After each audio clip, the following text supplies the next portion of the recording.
ভারত পাকিস্তান রাজনৈতিক উত্তেজনার নতুন ঢেউয়ে এবার ভারতে নিষিদ্ধ হলেন জনপ্রিয় পাকিস্তানি শিল্পীরা আতিফ আসলাম, রাহাত ফাতে আলী খান এবং অভিনেতা ফাওয়াদ খান। এর আগে কাশ্মীরের পেহেলগ্রামে ঘটে যাওয়া একটি হামলার ঘটনায় পাকিস্তানকে দায়ী করে ভারত, যার জেরে দুই দেশের কূটনৈতিক সম্পর্ক আরও অবনতি ঘটেছে। এই ঘটনার পরে ভারত সরকার কিছু কড়া পদক্ষেপ নিতে শুরু করেছে। হানিয়া আমির এবং মাহিরা খানের ইনস্টাগ্রাম অ্যাকাউন্ট ভারতে নিষিদ্ধ করা হয় প্রথমে।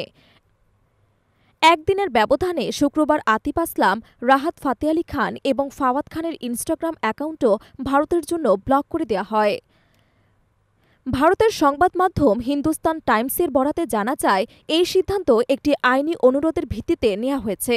বর্তমানে যদি ভারতের ভেতর থেকে কেউ এই শিল্পীদের ইনস্টাগ্রাম প্রোফাইলে প্রবেশ করতে চান, তাহলে একটি বার্তা দেখায় ভারতের এই অ্যাকাউন্ট সচল নেই, আর আইনি অনুরোধ অনুযায়ী এই অ্যাকাউন্ট সীমাবদ্ধ করেছি।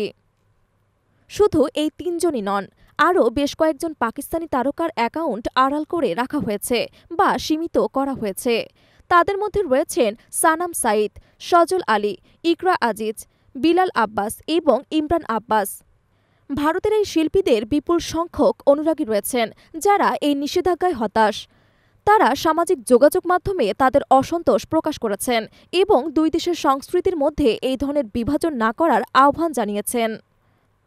বিশ্লেষকরা মনে করছেন, এই পদক্ষেপ শুধু বিনোদন দুনিয়ায় নয়, দুই দেশের সাংস্কৃতিক মেলবন্ধনেও প্রভাব ফেলতে পারে।